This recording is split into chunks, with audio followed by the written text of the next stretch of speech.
पण त्याच्यानंतर संघी chief minister होते, त्यांनी ते नाव बदलून टाकलं. खरं म्हणजे असं काही झालंच नाहीये. चंदीगडचा जो इंटरनॅशनल एअरपोर्ट आहे तिथे पंजाब स्टेटची अशी डिमांड होती, मांग होती की ते भगतसिंगच्या नावाने ते जाणलं जावं. पण मग खट्टर गव्हर्नमेंटनी सांगितलं, कोणी एक सेन होते तर त्यांनी नाव त्यांचं सुचवलं. म्हणजे सिव्हिल एव्हिएशन मिनिस्ट्रीच्या पुढे अजून हा मुद्दा अजून रिझॉल्व्ह झालेला नाहीये. म्हणजे असं ते बऱ्याच गोष्टी बोलून जातात, पण ते तर फक्त फॅक्च्युअल प्रॉब्लेम आहेत. पण त्याच्या पुढे पण दुसरे वैचारिक आयडियोलॉजिकल विचारधारामध्ये पण पुष्कळ मला त्याच्यात वीकनेस सापडतात आणि त्याबद्दल चर्चा झाली पाहिजे. बरोबर आहे. आपल्यासोबत मिलिंद आव्हाड आहेत, वातावरणात आपल्या बरोबर आहेत मिलिंद आव्हाड आहेत. मिलिंद आव्हाड, कन्हैया कुमार यांच्या तथ्यांमध्येच काही दोष आहेत आणि त्याहीपेक्षा विचारधारेमध्ये देखील तफावत आहे, असे मुद्दे आता मांडण्यात आले आहेत. आपलं काय मत आहे? आपणही JNU मध्ये प्राध्यापक आहात. निश्चितपणे हो.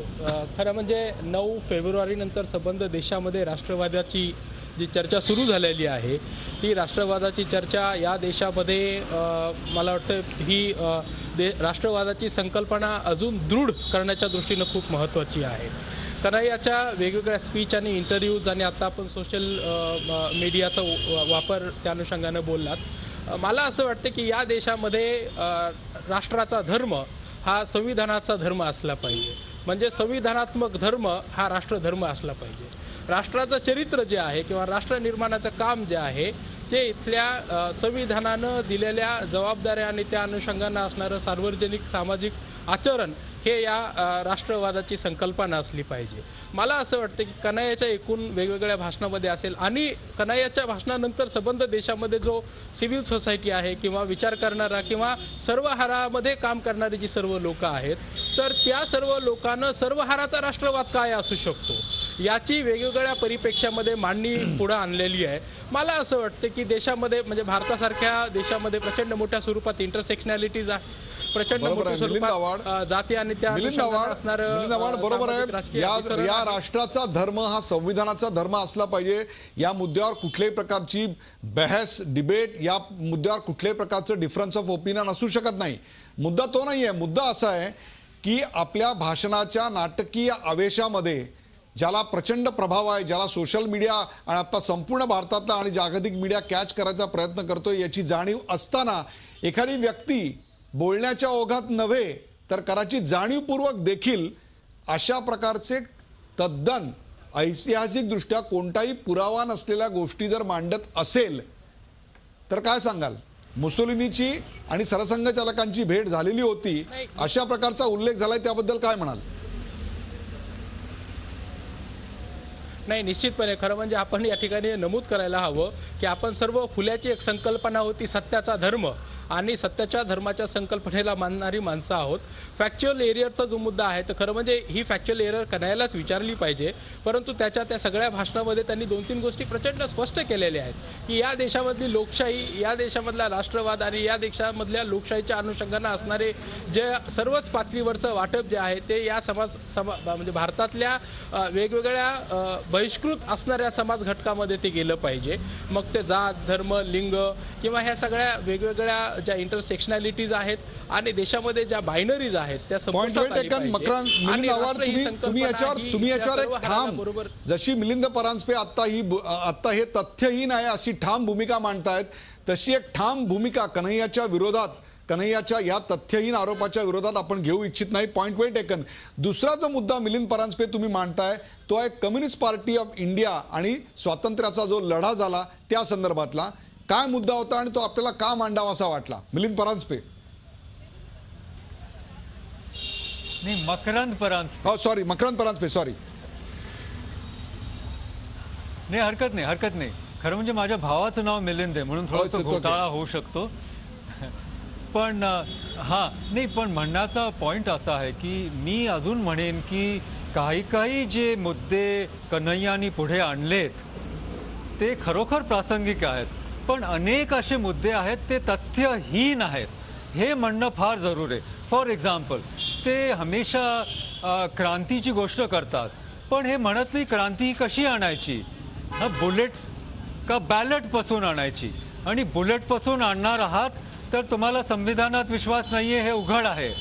आणि जर का तुम्हाला बॅलटपासून आणायची असेल तर दुसऱ्या सगळ्या पार्टी पण बॅलटवरूनच लढतात आणि संविधानाप्रमाणे संसद भवनात बसून नवे नियम करून या देशाची उन्नती करण्याचा प्रयत्न करतात.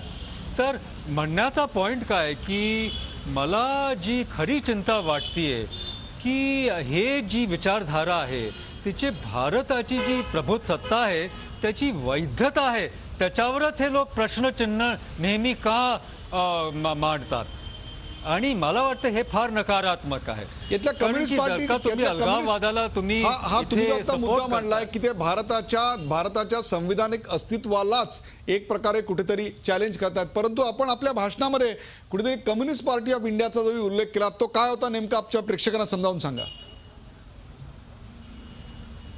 नाही, मी असंच म्हणत होतो की ह्यांनी सांगितलं कन्हैया कुमारांनी की आमचं सर्वात जुनं स्टुडंट छात्र संघटन आहे, आमचं CPIच्या रिलेटेड आहे आणि ते आम्ही स्वातंत्र्य आंदोलनात पुष्कळ मोठं योगदान दिलंय. पण हे खरं म्हणजे वस्तुस्थितीशी ह्याचा ताळमेळ नाही आहे. कारण की जे CPI आहे त्यांनी ब्रिटिशांचं समर्थन केलं कारण की तिथून सोव्हिएटपासून त्यांना आदेश मिळाला की हे इम्पिरियलिस्ट वॉर पीपल्स वॉरला परिवर्तित करा आणि ब्रिटिशांना सपोर्ट करा. कारण की ब्रिटिश पण हिटलरच्या विरुद्ध आहेत आणि स्टालिन आणि सोव्हिएट युनियन पण हिटलरच्या विरुद्ध आहेत. म्हणून लगेच कम्युनिस्ट पार्टीनी पलटी मारली आणि लगेच ब्रिटिशांचं समर्थन केलं. आणि फक्त जे सोशलिस्ट होते, जे आपल्या काँग्रेसचे सोशलिस्ट होते, JP, अच्युत पटवर्धन, आसफ अली वगैरे, ते बाकी सगळे आपले तुरुंगात होते. आणि ही लोक जी बाहेर होती त्यांनी ते आंदोलन चालू ठेवलं. तर परत त्यांच्यात फॅक्च्युअल एरर दिसतात. आपण याच्याबद्दल मत जाणून घेऊया प्राध्यापक मिलिंद आव्हाड यांच्याकडनं. मिलिंद आव्हाड, पुन्हा दुसरी एक तथ्य चुकवल्याची घटना आपल्या समोर येते. हे सगळं भाषणाच्या आवेशाच्या ओघात घडतंय का हे त्यांच्यावर झालेले चुकीचे संस्कार आहेत वैचारिक? नाही, खरं म्हणजे वैचारिक संस्कारामध्ये मला कुठेही कसाही दोष वाटत नाही. एक गोष्ट निश्चित महत्त्वाची आहे की इथे इंटरप्रिटेशनचाही भाग आहे.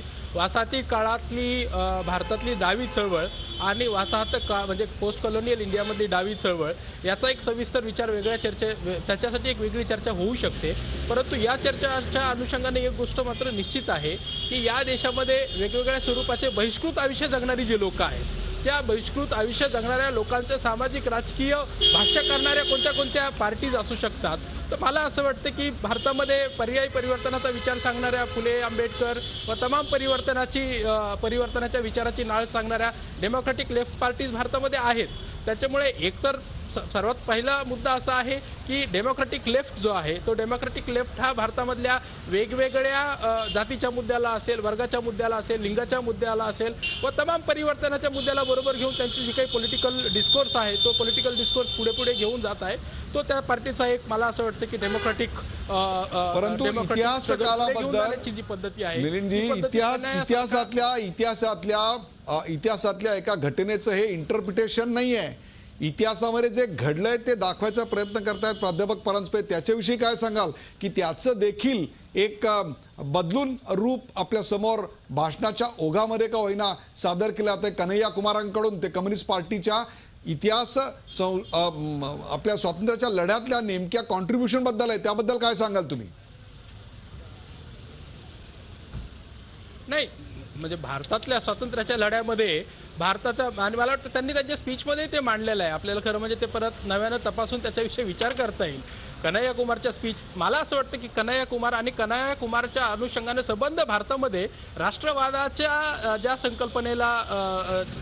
संकल्पनेची चर्चा होतीये ती चर्चा लक्षात घेणं महत्त्वाचं आहे याच्यासाठी की त्या अनुषंगानं संबंध देशामध्ये आपण राष्ट्रवादाची चर्चा करूया. चरित्र जे आहे मिलिंदजी, आपण राष्ट्रवादाची चर्चा करूया. Makarand, quick comment from you. नंतर मी आता प्रकाश जोशी यांच्याकडे. Makarand, quick comment from you. हो, मला एवढंच म्हणायचं की जेव्हा आपल्याला स्वातंत्र्य मिळालं तेव्हा CPI म्हणजे काँग्रेस पार्टी ऑफ इंडियानी देशाच्या विभाजनाच्या बरोबर स्वतःचं पण विभाजन करून टाकलं. म्हणजे CPIची जी विंग होती पाकिस्तानमध्ये, त्यांनी त्यांना सांगितलं की तुम्ही मुस्लिम लीगला जॉईन करून टाका. म्हणजे माझा म्हणण्याचा पॉइंट असा आहे की ह्यांच्या छात्र वर्गाने स्वतंत्राच्या चळवळीत भाग घेतला हे अतिशय चुकीची त्यांनी बयान दिला होता. त्याच्याबद्दल मी त्यांना चॅलेंज केलंय. थँक्यू. प्रकाश, संघाबद्दलचं चुकीचं विधान, कम्युनिस्ट पार्टीच्या स्वातंत्र्याच्या लढ्यातल्या कॉन्ट्रीब्युशनबद्दल चुकीचं विधान, नेमकं काय चालू आहे कन्हैयाचं? नाही, कन्हैयाचं भाषण जर आपण ऐकलं तर त्यांनी भाषणातच सांगितलंय की माझे जे विचार आहेत सर्वसाधारणपणे JNUमध्ये जी चर्चा होते किंवा ज्या पण अभ्यास होतो तो अकॅडमिक असतो आणि त्यामुळे त्या अकॅडमीमध्ये म्हणजे त्या कॉलेजमध्ये युनिव्हर्सिटीमध्ये जो झालेला अभ्यास असतो, मग त्यावर आता पहिल्यांदाच नाही तर राष्ट्रवाद म्हणजे काय, देशभक्ती म्हणजे काय, ह्या कन्सेप्ट अतिशय कॉम्प्लिकेटेड आहेत. आणि त्याच्यावर आताच नव्हे तर तुम्ही जर आपलं कॉन्स्टिट्युएंट असेंब्लीतली चर्चा जर बघितलीत तर या सर्व विषयावर त्यावेळेस चर्चा झालेली आहे. म्हणजे राष्ट्र कशाला म्हणायचं, म्हणजे भारत कसा निर्माण होतोय किंवा आता येणारा भारत, सगळं डॉक्युमेंटेड फॅक्ट्स आहेत. सगळं डॉक्युमेंटेड फॅक्ट्स आहेत. आज त्यांनी कन्हैयाचं जे भाषण झालं त्यामुळे परत एकदा ह्या विषयावर चर्चा सुरू झालेली आहे. आणि त्याला विशेष महत्त्वाचं कारण असं की तिथं जी घटना घडली, तिथं ज्या राष्ट्रविरोधी घोषणा देण्यात आल्या त्या कोणी दिल्या, त्या कशा पद्धतीने दिल्या, ह्या एका विषयावरून हा संबंध जो काही आता आपल्या पुढे चर्चेचा विषय आलेला आहे. तर मला असं वाटतं की त्यांनी जे भाषण केलं ते भाषण अतिशय उत्तम होतं, प्रभावी होतं, अत्यंत. म्हणून अतिशय आपण प्रभावी चर्चा होतं. करतोय, त्यातल्या सत्यासत्य चर्चा करतोय. तर ते भाषण एका विद्यार्थ्यांनी केलेलं नव्हतं. तर येऊ घालणारा राजकीय नेता, म्हणजे असं मला असं वाटतं की कुठल्याही राजकीय नेत्याला असं वाटेल की अशा पद्धतीचं भाषण आपल्याला करता यावं. आपण जर बघितलं तर त्याने त्याचे विचार आणि जसं आपण म्हणालात की अनेक त्याच्या फॅक्च्युअल एरर्स त्याच्या याच्यात झालेल्या आहेत, परंतु एक तरुण असतो, विद्यार्थी येतो, तो बोलताना अनेक चुका होऊ शकतात त्याच्याकडनं. मी तुम्हाला हा प्रश्न मी समजू शकतो की तुम्ही त्या तारुण्याला त्याचे काही बेनिफिट ऑफ डाऊट देताय, परंतु आज कन्हैया कुमारचं भाषण म्हणजे भारतामध्ये एक काहीतरी हुकुमशाही आहे आणि लोकशाहीचा आवाज दाबतेय, त्या दाबत चाललेल्या लोकशाहीचा आवाज आहे का ते भरकटलेले विचार आहेत असं वाटतं? नाही, त्याच्यामुळे एक चर्चा सुरू झालेली आहे. म्हणजे आपण जर बघितलं त्यानंतर जी चर्चा सुरू झाली त्याच्यावर जे वाद प्रतिवाद झाले, लोकांनी आपली मतं मांडली, तर आपल्याला एक दिसून येईल की त्यांचं भाषण हा एक केवळ एक निमित्त मात्र आहे, ट्रिगर पॉईंट आहे. आणि त्यामुळे देशामध्ये संबंध, म्हणजे आपण जर बघितलं तर काँग्रेस असेल, समाजवादी पक्ष असतील, त्याचप्रमाणे भाजप असेल, भाजपचे NDAचे जे समर्थक असतील, या सर्वांमध्ये आणि अतिशय दुर्दैवाचा भाग असा आहे की याच्यामध्ये अतिशय उभी अशी फळी पडलेली आहे. म्हणजे एकतर तुम्ही त्यांनी जे विचार म्हणले त्याच्याबरोबर आहात आणि त्याच्याबरोबर आहात असं म्हटलं की मग तुम्हाला लेबल लागतं, मग एक प्रकारची नकारात्मकता आली. हां, त्यामुळे अशा प्रकारे म्हणजे आता जसं मगाशी सांगितलं प्राध्यापकांनी की याच्यावर चर्चा व्हायला पाहिजे. म्हणजे तुम्हाला असं आहे की तुम्हाला काही मुद्दे आता त्यांनी जे मांडलेले आहेत जे सर्व पक्षातले मांडण्यात येतात की बाबा एक गरिबाचं हे हवं, जे काही आता आपण जसं सांगितलं सर्वहार लोक जे आहेत की ज्यांना जे मार्जिनलाइज समाजातले सेक्शन आहेत त्यांना या प्रक्रियेत आणा वगैरे, हे मुद्दे पहिल्यापासून मांडण्यात आले, सर्वच पक्ष मांडत आहेत, त्याच्यात नवीन असं काही नाही. परंतु त्या निमित्ताने राष्ट्रभक्त आणि राष्ट्रद्रोही हे कोणाला म्हणायचं, कसं म्हणायचं, त्याची जी चर्चा चालू आहे, मला असं वाटतं ही चर्चा जी आहे ही मोकळ्या पद्धतीने व्हायला पाहिजे, त्याच्यात काही गैर नाही. परंतु त्या करता जर तुम्ही आता जे राष्ट्रद्रोही किंवा दुसरं असं की ही चर्चा करताना सुद्धा आज आपल्या देशात काय परिस्थिती आहे, आतंकवाद आहे, अतिरेक आहे, अक्रॉस द बॉर्डर टेररिझम आहे, या पार्श्वभूमीवर ही चर्चा झाली पाहिजे. आणि ती तशी झाली नाही तर मग त्याचे परिणाम सुद्धा आपल्याला भोगायला लागतात. या सगळ्याची चर्चा चालू होणार आहे का? ब्रेक नंतर कुठे जाऊ नका, पाहत राहा झी 24 तास. आपण पाहताय JNU वादाचं मूळ कशात.